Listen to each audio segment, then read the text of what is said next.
Bonsoir. Bonsoir. Ils ont leur logo, leur slogan, leur sponsor, mais ce qu'ils vendent n'a rien à voir avec une nouvelle marque de lessive ou de savon. Non, eux, ce qu'ils vendent, c'est la révolution. Oui, en 2001 en Serbie, il y a eu la révolution de velours, puis en 2003, c'était de la révolution des roses en Géorgie, 2004, la révolution orange en Ukraine, on s'y perd un peu, en 2005, c'était la révolution des tulipes au Kyrgyzstan. Et attendons de voir ce qui se passe en Azerbaïdjan dans 3 semaines, parce qu'il y a des élections. Oui, tous les anciens satellites de l'Union soviétique basculent dans le camp occidental depuis 5 ans. Alors derrière tout ça, vous le savez, il y a des Américains, ce sont des professionnels, des experts des révolutions de velours, on pourrait les appeler les démocratiseurs. Ils ont formé des jeunes opposants au régime en place qui sont désormais rompus aux techniques les plus modernes, marketing compris. Est-ce qu'on peut faire le portrait de ces exportateurs de démocratie dans les pays de l'Est? Ils sont jeunes, ils ont tous 30 ans, ils ont tous fait des études de sciences politiques, ils ont tous été formés dans des universités américaines et ensuite ils ont tous la volonté de se débarrasser d'un pouvoir corrompu ou semi-autoritaire qui est issu de l'ex-URSS. Les slogans, les symboles, les fleurs offertes aux forces de l'ordre, le choix d'une couleur, tout est conforme aux méthodes mises au point avant en Serbie, en Géorgie et en Ukraine. Les dictateurs doivent savoir que leur heure a sonné. Les États-Unis font tomber des dictatures et alors, c'est pas de l'ingérence.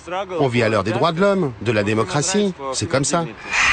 Alors, ce qui est un petit peu étonnant quand on voit ton sujet, c'est que apparemment, ils parlent très facilement, ces révolutionnaires, ils se cachent pas. Oui, c'est-à-dire qu'en fait, je pense surtout de les avoir filmés sur 5 ou 6 mois. Fait que du coup, au début, ils étaient un petit peu méfiants.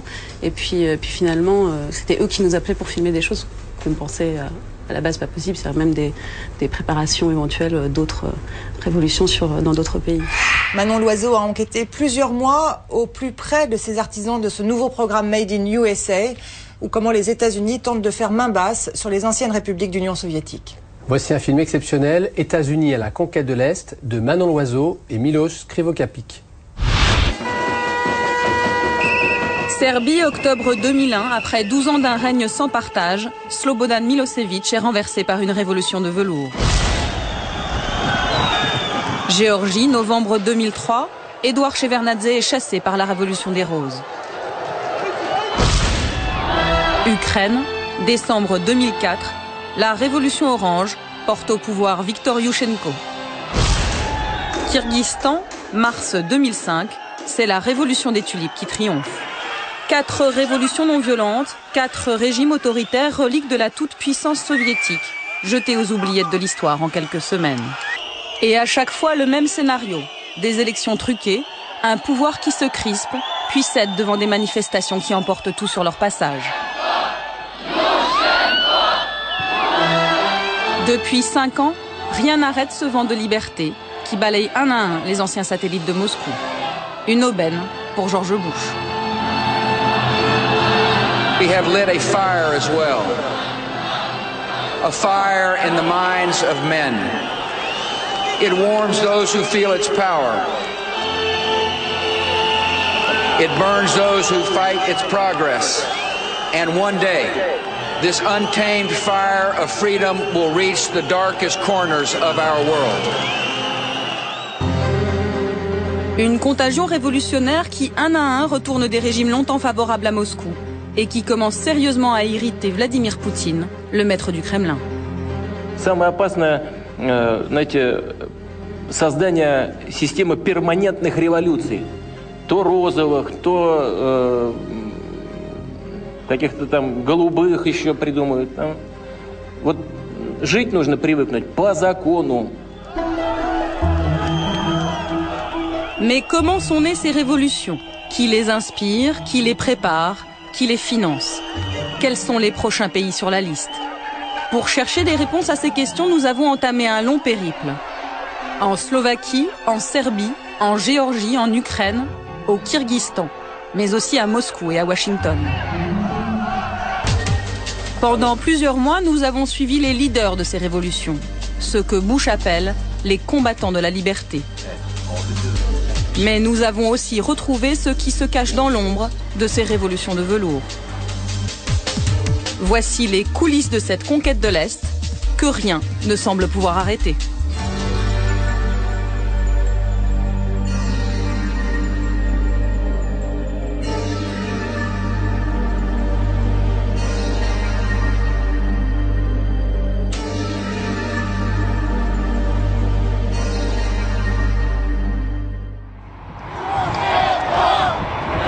Bratislava, février 2005. Nous sommes à quelques heures du sommet Bush-Poutine.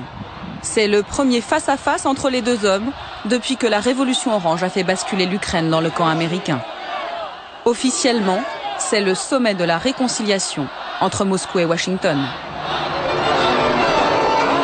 Mais dans un salon discret de l'hôtel Marriott, c'est une toute autre partition qui se joue. Ce soir, la délégation américaine donne un cocktail très privé. Conseillers politiques, hommes d'affaires, lobbyistes. Dans ce salon, que des proches de George Bush, triés sur le volet. Et dans un coin de la salle, les stars de la soirée. Tous les leaders des révolutions de couleur qui ont balayé à l'Est les régimes favorables à Moscou. C'est George Bush qui les a invités personnellement pour les remercier. Je voulais vous remercier d'être tous venus ici. Ce qui nous rassemble, c'est notre cause commune, la liberté. C'est important que nous puissions nous parler entre Serbes, Ukrainiens et Géorgiens, et aussi avec nos amis biélorusses. Autour de la table, 3 vétérans de cette nouvelle internationale révolutionnaire. Ivan Marovic, 33 ans, leader du mouvement étudiant serbe Otpor, qui a fait tomber Milosevic. Giga Bokeria, 34 ans, leader du mouvement étudiant géorgien Khmara, qui a renversé Edouard Shevardnadze. Vladislav Kaskiv, 32 ans, ukrainien, leader de la révolution orange. Autour de la table, on fait des projets. Tu sais, on m'a demandé d'aller voir ce qu'on peut faire à Cuba. T'as besoin d'un visa pour aller à Cuba, toi? Eh bien, pas nous. Pas nous.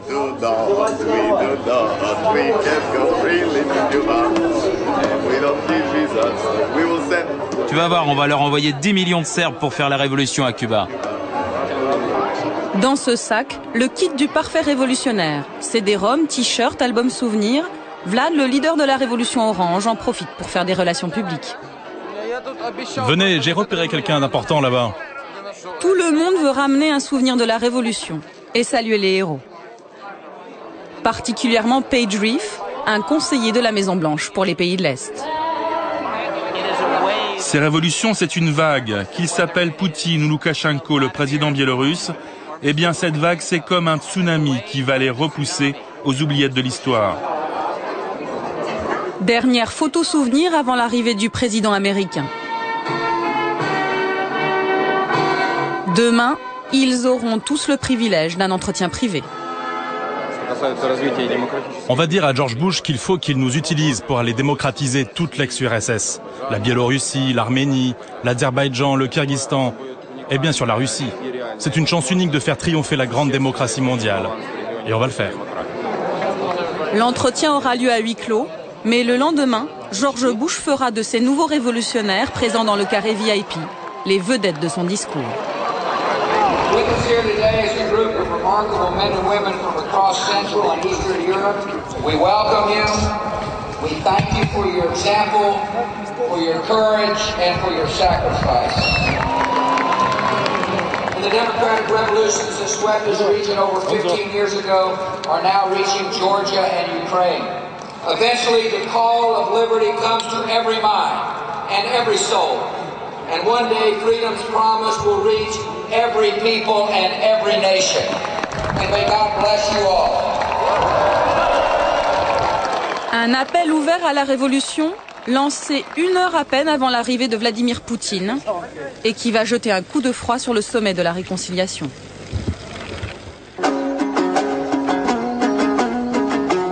Dix jours plus tard, notre enquête nous conduit à 6000 km de Bratislava, au Kyrgyzstan.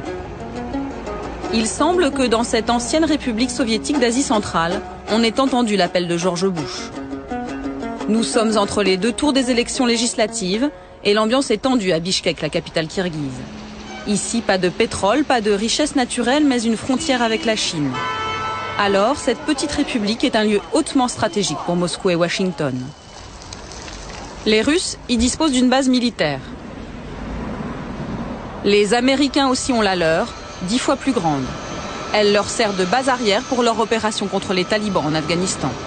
Alors dans les 2 camps, on surveille de très près ces élections. Entre les 2 tours, le pouvoir a interdit toute manifestation et l'opposition craint des fraudes massives. Alors, comme en Serbie, en Géorgie et en Ukraine, les étudiants se préparent à descendre dans la rue. Une poignée d'entre eux nous a donné rendez-vous en pleine nuit dans un faubourg de la ville. La réunion est clandestine. Autour de cette table, une vingtaine d'étudiants opposants au régime. Ce soir, ils visionnent un film. Bringing Down a Dictator. Comment faire tomber un dictateur. Un film culte qui raconte l'histoire du mouvement serbe et qui a inspiré toutes les révolutions qui ont suivi. Un film produit par un Américain. Là, c'est les jeunes Serbes du mouvement étudiant d'Otpor qui montent à Belgrade faire la révolution. Regardez, il y a des centaines de personnes qui les acclament sur les routes, c'est incroyable.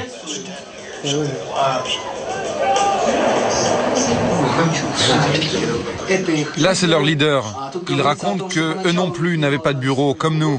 Eux aussi étaient obligés de se rassembler clandestinement dans les cafés et de communiquer par Internet.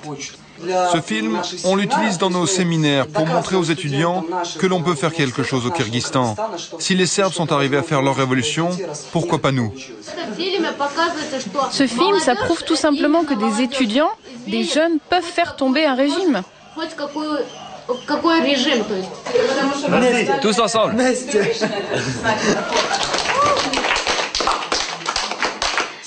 Serbie, Géorgie, Ukraine, Kyrgyzstan, hurrah!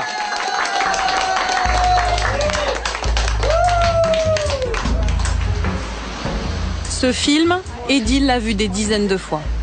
Comme beaucoup de combattants de la liberté, il a étudié aux États-Unis grâce à une bourse offerte par le gouvernement américain. Juste retour des choses, aujourd'hui il travaille pour NDI, l'Institut national démocrate, une fondation dirigée par Madeleine Albright. Pour ces élections, c'est lui qui est chargé de recruter des observateurs indépendants. Ce matin, il fait une dernière réunion. Les autres observateurs attendent de vous que vous soyez des leaders. Ils attendent que ce soit vous qui posiez des questions lorsqu'il y aura des infractions dans les bureaux de vote. Soyez actifs, surtout les jeunes. Vous êtes l'avant-garde. J'espère que j'ai été convaincant. De son bureau, Edil est aux premières loges. Il sait que chaque élection est une chance à saisir. Là, c'est la place centrale. Bien sûr, il n'y a pas encore des milliers de personnes sur la place. Mais peut-être que ça arrivera un jour. Et on pourra faire comme ça, regardez. Demain, c'est le jour des élections. Et on peut même l'enregistrer. Demain, c'est le jour des élections. Venez tous voter. Regardez.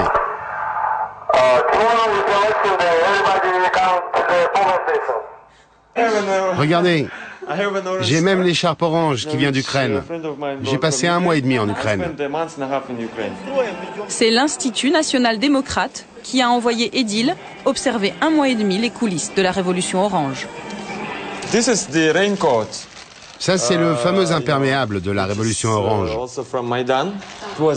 Je me souviens, c'était tard. La nuit, sur la place centrale, il faisait froid, il y avait de la neige, et il y avait des milliers de personnes qui portaient ces imperméables. J'étais tellement fasciné par l'opposition ukrainienne, ils avaient tellement d'argent, ils étaient tellement organisés, que j'ai pris ça pour le montrer à tout le monde ici et dire « Regardez, ils étaient prêts à la révolution, ils avaient même leurs imperméables qu'ils distribuaient dans les rues. » Ça se porte comme ça.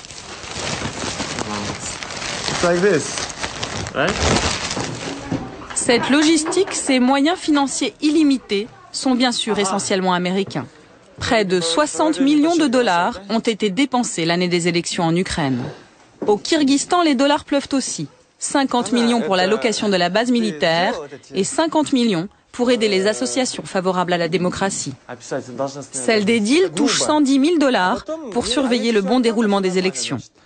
Alors forcément, à la une du journal que publie l'association, on sait être reconnaissant. Là, c'est le discours de Bush le jour de son investiture. Vous savez, ici, on est partagé sur George Bush. C'est pas mon président préféré. Mais quand un président américain dit que tous ceux qui vivent sous la tyrannie, Sache que les États-Unis ne vous oublieront jamais, que jamais nous ne pardonnerons aux dictateurs, et que le jour où vous vous lèverez pour défendre votre liberté, nous serons avec vous. Et bien là, on le met en première page, parce que c'est important. On mérite notre liberté.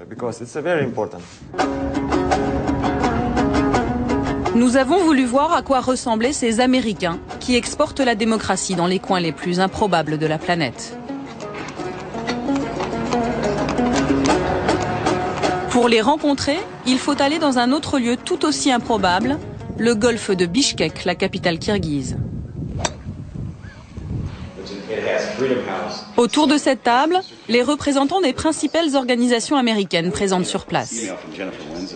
Mike Stone, 52 ans, ancien journaliste, dirige l'association Freedom House chargée de défendre la liberté de la presse.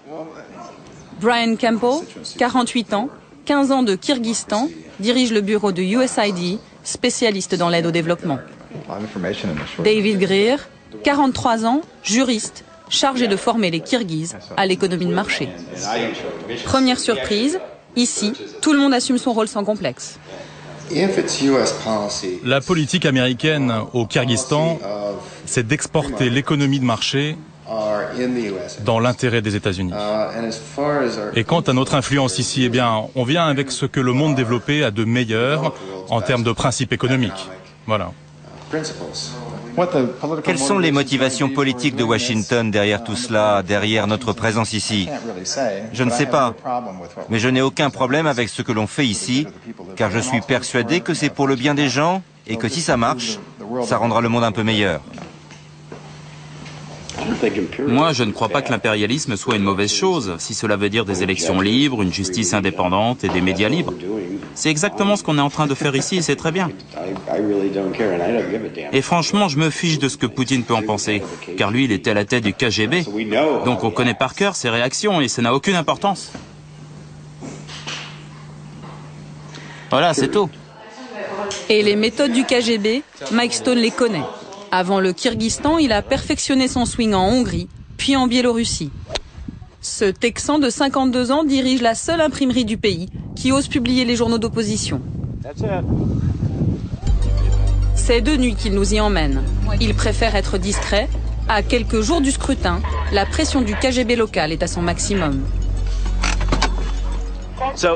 Alors Ruslan, c'est où? Ils sont par là-bas. Il est 3 heures du matin. Les ouvriers de l'imprimerie ont repéré une voiture stationnée tout près. Ce soir, la police secrète est de sortie, mais pas tout à fait sur le coup. Alors Mike, il n'y a personne? Si, ils dorment dans la voiture. C'est pas vraiment du bon espionnage. Ah non, ça c'est clair. Je vais rester ici jusqu'à ce que chaque exemplaire sorte de mon imprimerie.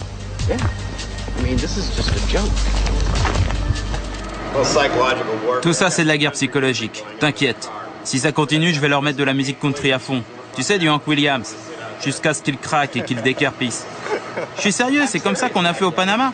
On passait du rock devant le palais présidentiel jusqu'à ce que Noriega se rende. Vous vous souvenez? C'est ici que Mike et son association Freedom House impriment les 6 journaux d'opposition du pays. Avant son arrivée, il dépendait entièrement du bon vouloir du pouvoir. Dans l'imprimerie, le ton est tout de suite donné. Sur les murs, un message d'encouragement du peuple américain au peuple kirghize. Et sur les rotatives, un petit rappel du nom du généreux donateur, le département d'État américain chargé de la démocratie, du travail et des droits de l'homme. Tout un programme. Mais depuis 10 jours, le gouvernement kirghize a privé l'imprimerie de courant à cause de cette une. Ça, c'est la fameuse une.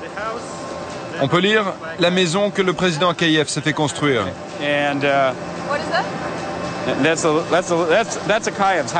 Là, c'est sa maison, ou plutôt son palace.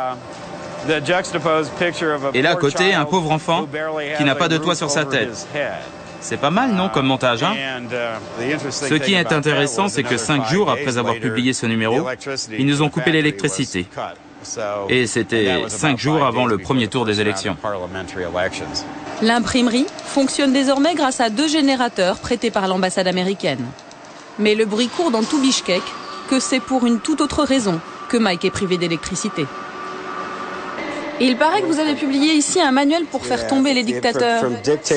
Ah oui, ça, qu'est-ce que c'était? Je me souviens plus du titre.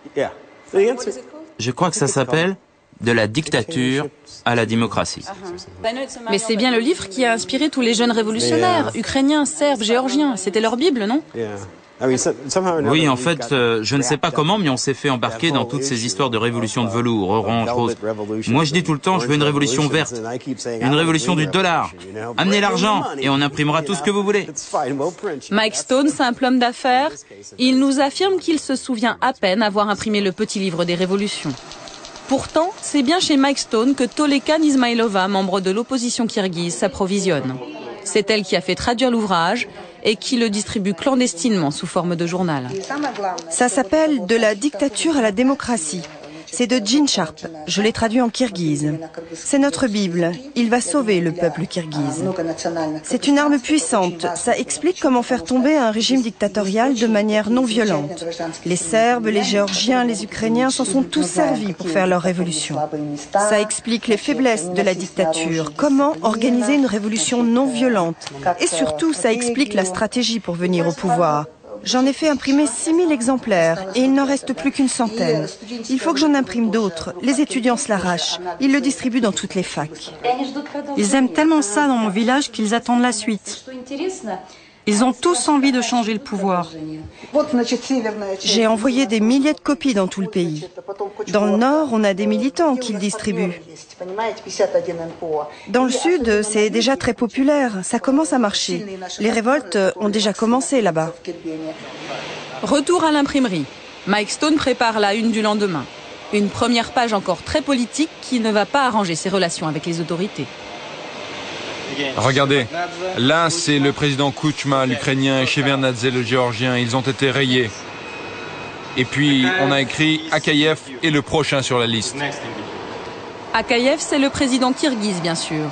Élu la première fois il y a 15 ans, à plus de 95% des voix. En fait, ça pourrait être un nouveau jeu. Nommez le dictateur, essayez de savoir qui est qui. Là, Loukachenko, Poutine, et là c'est qui? Visiblement, Mike Stone n'a peur de rien, sans doute parce qu'il peut compter sur le soutien indéfectible de son patron, le sénateur républicain John McCain, un proche de George Bush. Nous sommes allés le rencontrer au Sénat américain à Washington. C'est lui qui dirige depuis plus de 10 ans le puissant IRI, l'Institut international républicain chargé d'exporter la démocratie dans le monde. C'est son institut qui finance en partie l'imprimerie de Mike Stone et le sénateur n'y voit aucune ingérence dans les affaires kirghizes. Je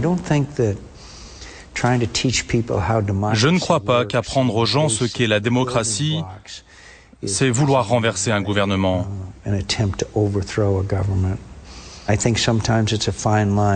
C'est vrai qu'il y a une frontière fine entre encourager la démocratie et intervenir dans les affaires intérieures d'un gouvernement. Mais je suis persuadé que même sans l'aide des fondations américaines, il y aurait eu un jour des révolutions en Ukraine, en Géorgie, au Liban. C'était inévitable. Cette ligne étroite qui sépare le soutien au mouvement démocratique de l'ingérence dans les affaires d'un pays indépendant, le sénateur McCain va la franchir allègrement devant notre caméra. Excédé par les coupures de courant qui paralysent l'imprimerie, il a demandé à Mike Stone de convoquer le ministre des Affaires étrangères kirghize en personne pour une réunion téléphonique. Et quand le sénateur américain ordonne, le ministre kirghize se déplace.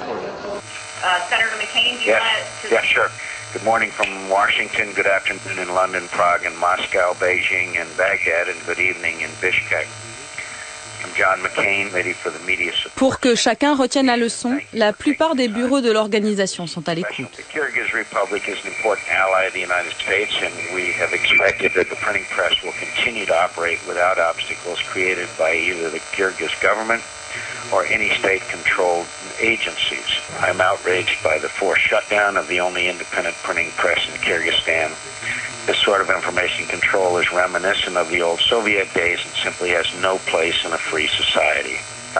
Pendant plus d'une heure, le ministre kirghize va encaisser. Il n'a pas les moyens de se défendre. Son pays surendetté est économiquement dépendant des États-Unis. À la fin du sermon, il est même contraint de s'excuser. Mr. McCain, do you hear me? Господин McCain, вы меня слышите? Да, я вас слышу. We are very sorry Such incidents, which we are sorry about, should not put shadow on the image of our government, on its many times expressed commitment to support of independent mass media. Thank you. Thank you. Unless the society Si une société n'est pas assez mûre pour la démocratie, matured enough for democracy, il est contre-productif d'essayer d'imposer cette démocratie.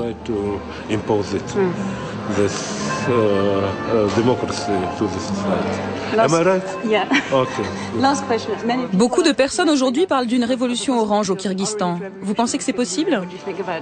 Je ne crois pas à la révolution orange. Je ne pense pas qu'on en ait besoin. Mauvaise analyse politique. 10 jours plus tard, la révolution éclate avec bien sûr les étudiants au premier rang des manifestants. Les slogans, les symboles, les fleurs offertes aux forces de l'ordre, le choix d'une couleur, tout est conforme aux méthodes mises au point avant en Serbie, en Géorgie et en Ukraine.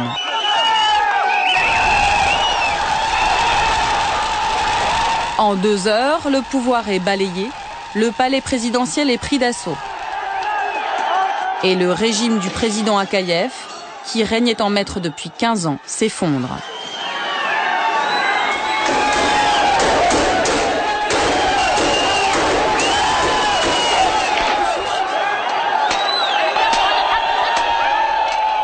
Dans la tourmente, nous avons perdu Edil qui 10 jours plus tôt rêvait devant notre caméra de voir la place centrale de Bichkek noire de monde. En quelques heures, son rêve est devenu réalité. Mais Edil n'a pas pu profiter de la victoire, il a été l'un des tout premiers à être arrêté. On le voit sur ces images de la télévision kirghize se faire embarquer par les forces de l'ordre. Quelques jours plus tard, nous le retrouvons. Il nous a donné rendez-vous devant le palais présidentiel, fermé pour cause de révolution. Pour lui, aucun regret, la fin justifie bien les moyens. On dira encore, comme pour la révolution ukrainienne, comme pour la révolution géorgienne, que tout ça c'est un projet américain. Eh bien, même si ça l'est, ça m'est égal. Je ne vais pas m'excuser. Et personne ne devrait s'excuser. On vit au XXIe siècle. Les dictateurs doivent savoir que leur heure a sonné. Les États-Unis font tomber des dictatures et alors, c'est pas de l'ingérence. On vit à l'heure des droits de l'homme, de la démocratie. C'est comme ça. Pour Mike Stone, l'imprimeur golfeur, aucun regret non plus. Alors Mike, vous êtes satisfait aujourd'hui? Ah oui, je suis heureux. Car le régime d'Akayev faisait tout pour nous faire perdre notre business. Et maintenant, on va enfin pouvoir travailler normalement. En fait, ce qu'on ressent, nous tous ici à l'imprimerie, c'est sans doute un sentiment de mission accomplie. Nous laissons Bichkek à sa révolution et Mike à ses affaires. Direction Boston. Nous voulons rencontrer l'auteur du petit livre que tous les révolutionnaires s'arrachent. Il travaille ici à la fondation Einstein qu'il a créée en 1983. C'est un universitaire qui théorise depuis 40 ans sur la révolution non violente. Il s'appelle Gene Sharp. Il a écrit son livre il y a 15 ans. Un sentiment de mission accomplie. Nous laissons Bichkek à sa révolution et Mike à ses affaires. Direction Boston. Nous voulons rencontrer l'auteur du petit livre que tous les révolutionnaires s'arrachent. Il travaille ici à la fondation Einstein qu'il a créée en 1983. C'est un universitaire qui théorise depuis 40 ans sur la révolution non violente. Il s'appelle Gene Sharp. Il a écrit son livre il y a 15 ans. Depuis que les révolutionnaires serbes en ont fait leur Bible, les traductions se multiplient. Je n'en reviens pas. Il a déjà été traduit en 21 langues. Et il n'en finit plus de se répandre. Son livre « De la dictature à la démocratie » est un véritable mode d'emploi de la révolution pacifique, avec des recettes simples comme « Comment fraterniser avec la police, pilier de toutes les dictatures ». Par exemple, en Serbie, l'opposition a appliqué à la lettre nos conseils. Et ils ont procédé par étapes pour neutraliser l'armée et la police, pour que le jour de la révolution, la répression soit moins brutale. 2 ans avant la chute de Milosevic, Des garçons et des filles de 14 ans envoyaient des colis avec de la nourriture aux policiers pour affaiblir leur morale et leur soumission à Milosevic. Plus tard, les leaders de la révolution ont contacté des officiers supérieurs du régime pour négocier, pour que le jour J, les cordons de police se brisent et laissent passer les manifestants. Et c'est ce qui s'est passé.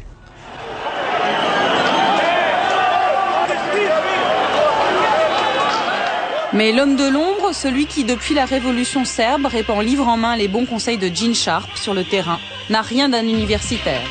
C'est un ancien militaire que nous cherchons à joindre depuis 4 mois.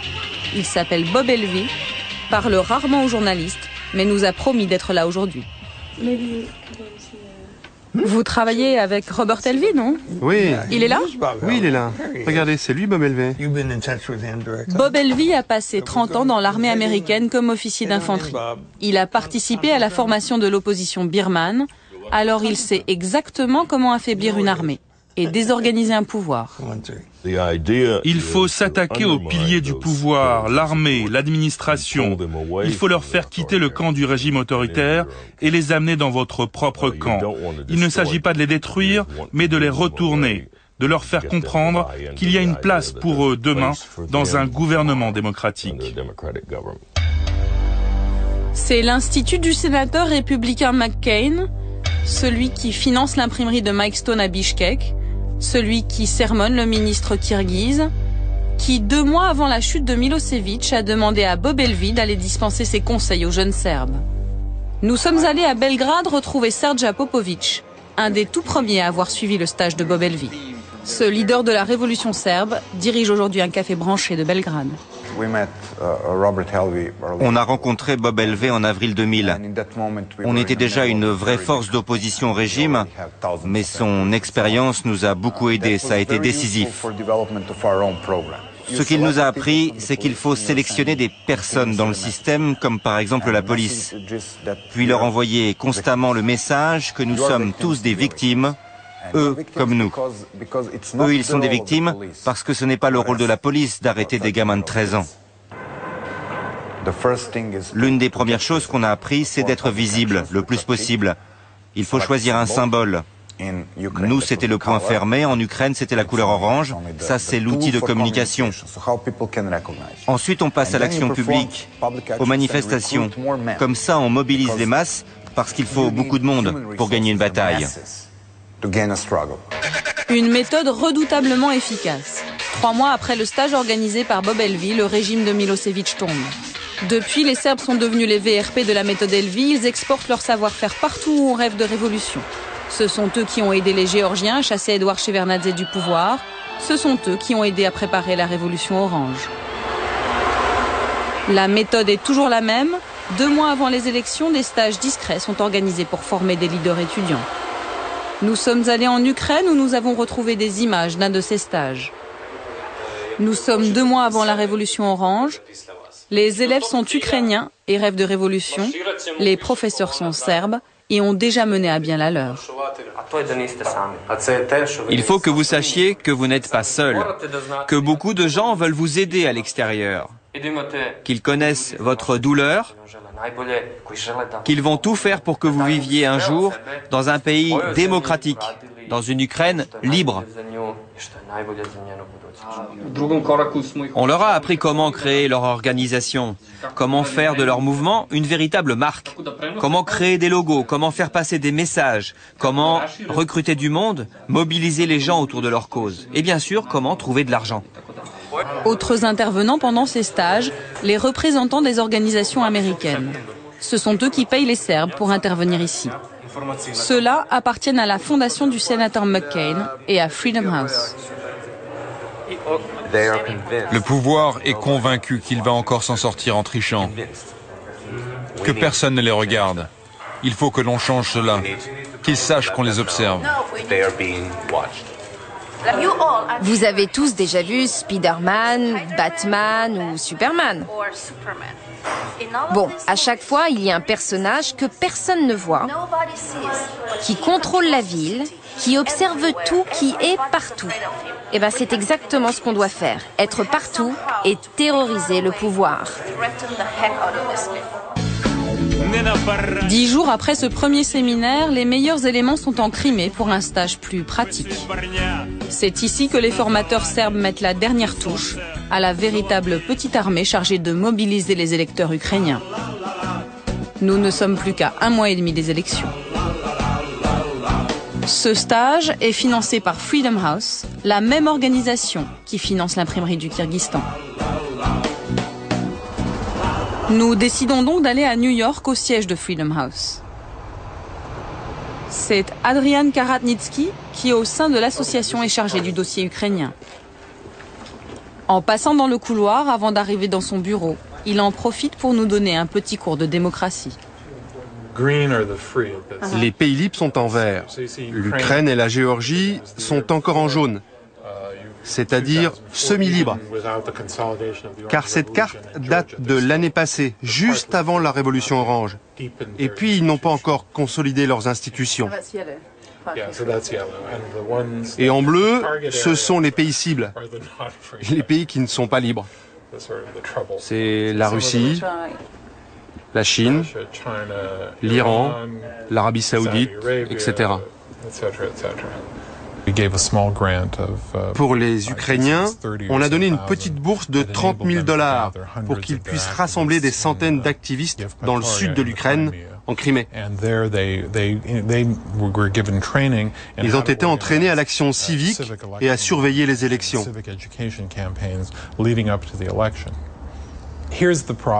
En fait, dans les années 50, 60 et 70, ce genre d'activité était mené par la CIA de manière cachée.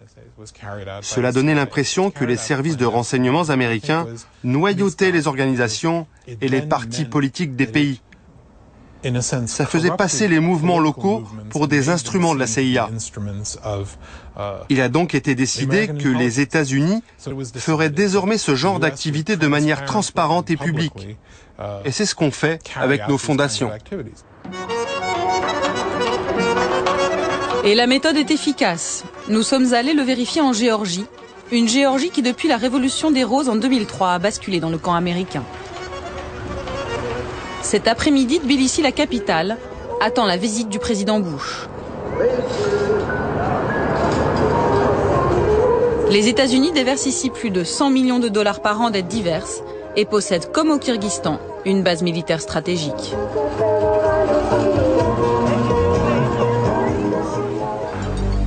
Ici, c'est cet homme, George Soros, le multimilliardaire américain proche du Parti démocrate, qui a aidé les leaders de la Révolution des Roses grâce à sa fondation Open Society. Kachal Omaya était à l'époque le représentant géorgien de la fondation de George Soros. Depuis, il est devenu ministre de l'Éducation nationale. On a joué un rôle important pendant les élections. L'un de nos programmes, par exemple, c'était d'inciter les gens à aller voter.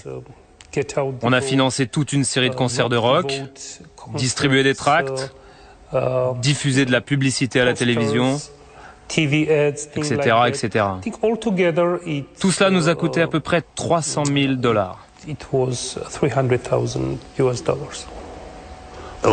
Là, c'est moi avec Bush père. L'ancien président de Géorgie, Edouard Shevardnadze, lui, n'est plus rien du tout. Chassé du pouvoir, il vit avec ses souvenirs et une certitude. Les jeunes politiciens qui ont pris le pouvoir ont été pour la plupart financés par George Soros, le célèbre milliardaire américain.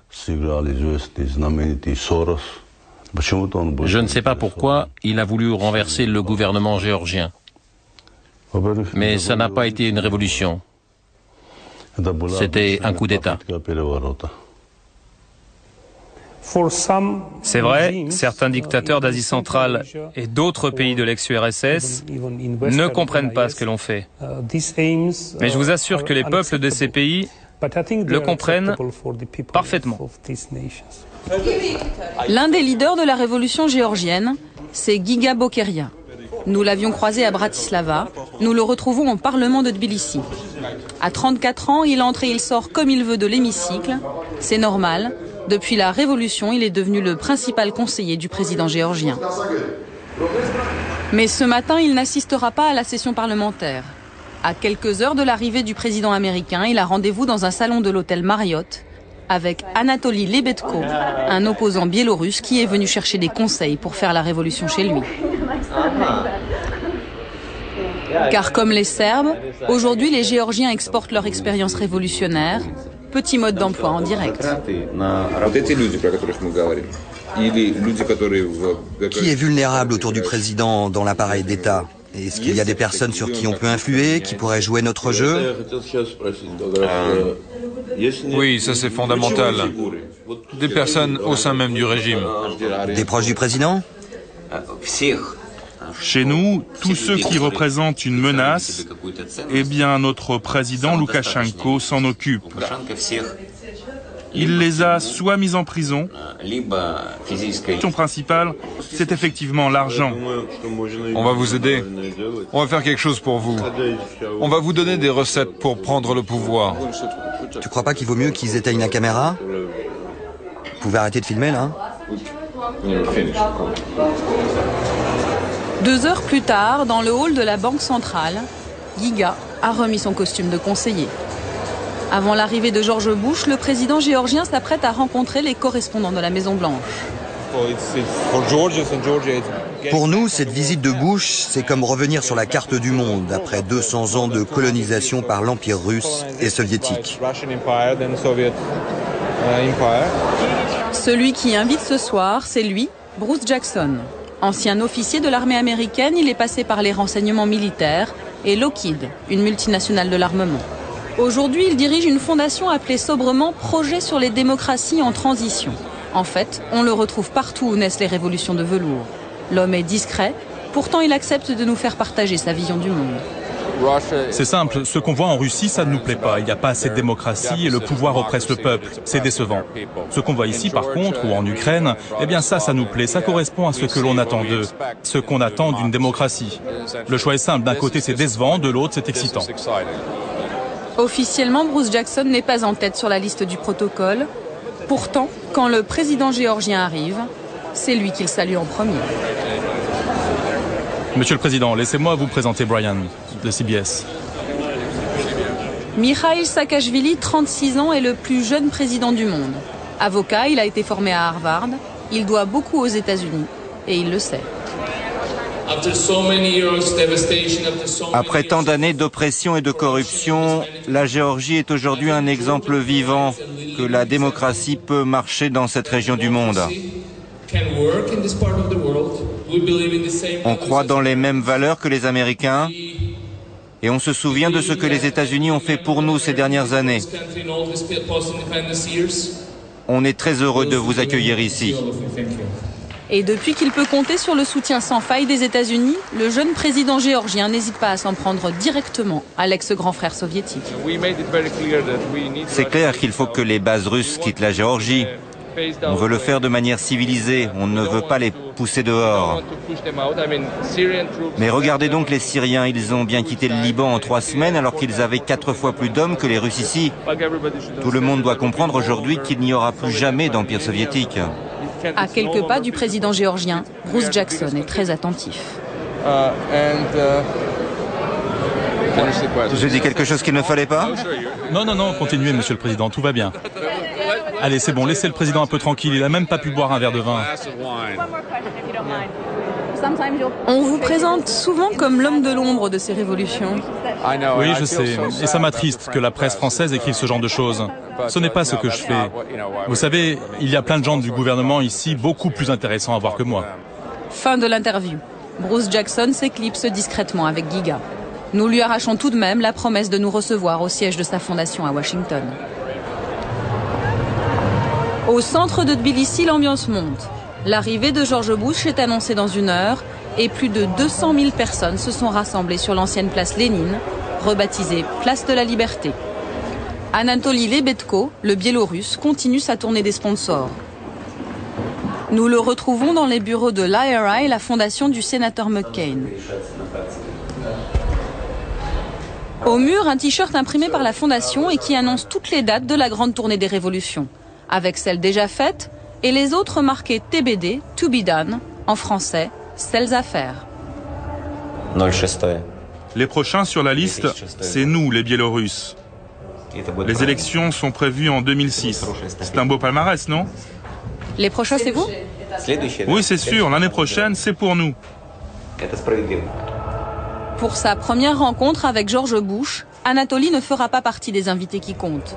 Il lui reste une révolution à faire pour prétendre au carré VIP.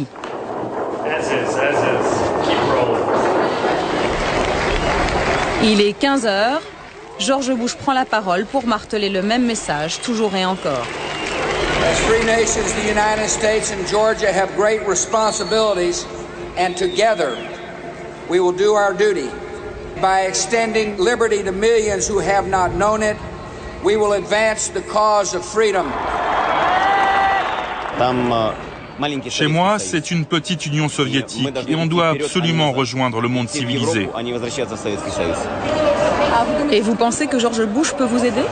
Je crois que c'est au peuple biélorusse de décider de son destin, mais c'est clair que vu notre situation, on a besoin de l'aide internationale. C'est essentiel pour nous. C'est une question de survie.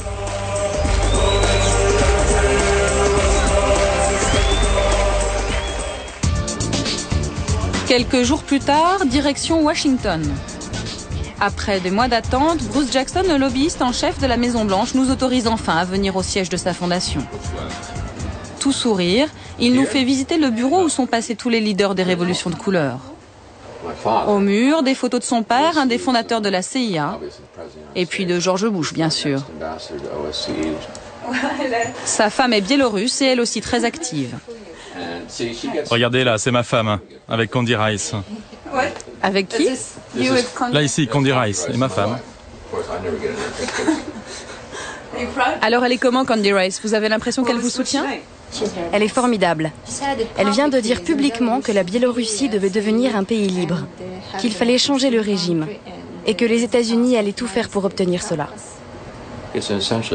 En fait, on a créé un ministère des Affaires étrangères parallèle. Le président biélorusse, Loukachenko, ne peut pas être reçu à la Maison-Blanche, et nous, on peut. Surprise, nous voyons débarquer Giga Bokeria, le leader de la révolution géorgienne.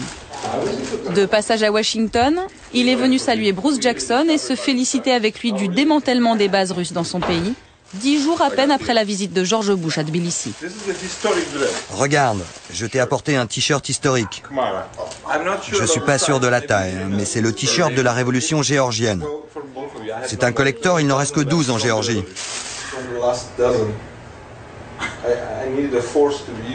Le rendez-vous ici se passe très bien. Tu sais, ils sont très contents de toi ici. Tu fais du très bon travail. C'est bien.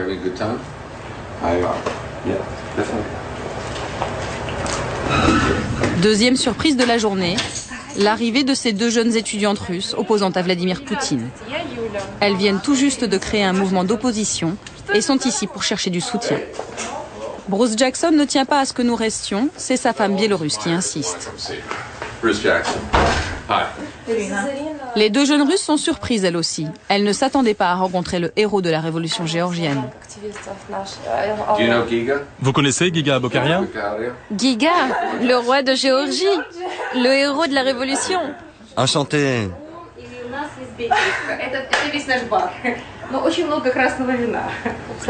Si les Ukrainiens ont réussi à se sortir de là, alors pourquoi pas nous?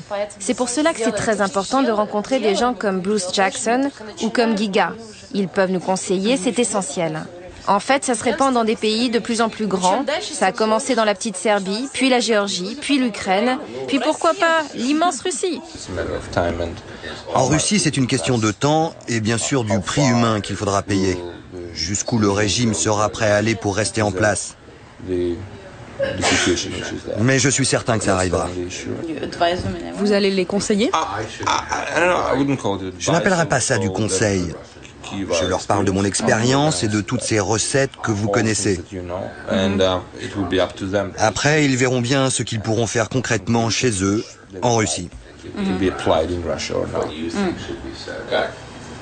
La réunion durera plus d'1 heure, mais hors caméra. Bruce Jackson nous a prévenus, Faire la révolution en Russie, c'est-à-dire s'attaquer directement à Poutine, est un sujet trop sensible. C'est pourtant le prochain objectif. 3 jours plus tard, nous décidons d'aller à Moscou retrouver Yulia, l'une de nos étudiantes russes. Depuis que les révolutions s'enchaînent à l'Est, l'ambiance s'est durcie et la police traque le moindre mouvement de contestation. Yulia a installé les bureaux de son tout jeune mouvement ici, au rez-de-chaussée de cette maison du centre de Moscou. Je vais vous montrer la salle de réunion où tous les mouvements de jeunes contre Poutine se rassemblent. L'endroit ressemble à beaucoup de ceux que nous avons vus au cours de notre enquête. Les mêmes bureaux minuscules, les mêmes slogans au mur. Difficile d'imaginer que d'ici peut partir une révolution. Notre mouvement s'appelle Aborona, ça veut dire défense. On est tout jeune, ça ne fait que 2 mois qu'on a fait notre première manif. Voilà notre logo. C'est avec ce drapeau qu'on va au rassemblement. C'est le même que les Serbes, les Géorgiens. On l'a pris comme symbole de lutte commune. Nous, notre objectif principal, c'est lui, Poutine. On en a marre de lui, marre de ce régime policier qu'il a instauré en Russie.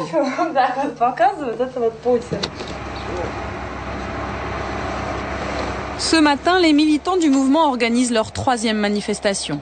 Tous ont été arrêtés après la 2e et sortent juste de garde à vue. Les flics nous ont vraiment pris comme cible ces derniers temps. Les OMON, les forces spéciales, nous ont même fichés. Ils ont nos noms et nos photos et nous montrent du doigt pour nous faire sortir des manifs et nous arrêter. Léna a 21 ans. Elle est étudiante en économie. Toutes ces révolutions de couleurs qui ont lieu dans les autres pays ont crispé le pouvoir en Russie. Le Kremlin parle de la peste orange. Il n'arrête pas de dire en Russie, il y a le risque de la peste orange. Ils ont vraiment peur. Ces fascistes du Kremlin sont terrorisés qu'il y ait une révolution orange ici. Que le peuple russe se révolte et fasse tomber le régime de Poutine. Finalement, les intimidations de la police ont marché. Ils ne sont qu'un peu plus de 300 à la manifestation, encadrés par les tristement célèbres forces spéciales qui opèrent en Tchétchénie.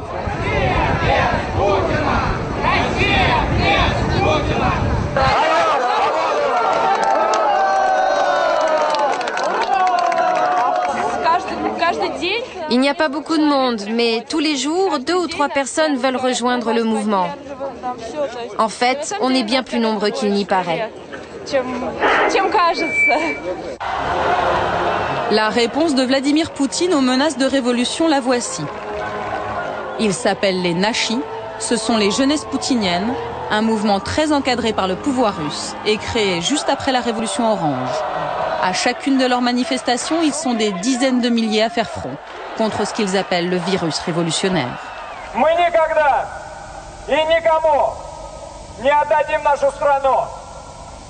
В нашей стране всегда будем только мы. И только мы будем ей управлять. Au Kremlin, on a même mis secrètement en place un ministère de la contre-révolution. C'est l'éminence grise de Poutine, Gleb Pavlovski, qui en a eu l'idée. C'est un fidèle du pouvoir. Vous savez, les Nashis, ça n'est que la partie visible de la contre-révolution, du Front uni pour Vladimir Poutine. Si on nous y pousse, on pourra activer toutes les armes de ce front, et elles sont redoutables. On va commencer par résister à nos frontières. On ne va pas laisser les États-Unis se mêler de nos affaires. On ne veut pas que l'Amérique soit chez nous, dans notre maison. On ne veut pas que les États-Unis nous apprennent à être russes. Si les Américains décident d'aller jusqu'au bout de leur conquête de l'Est, et si la révolution russe a vraiment lieu, beaucoup prédisent qu'elle aura une couleur toute choisie. Rouge. La couleur de l'affrontement inévitable entre 2 forces que lentement mais sûrement, on est en train de dresser dangereusement l'une contre l'autre.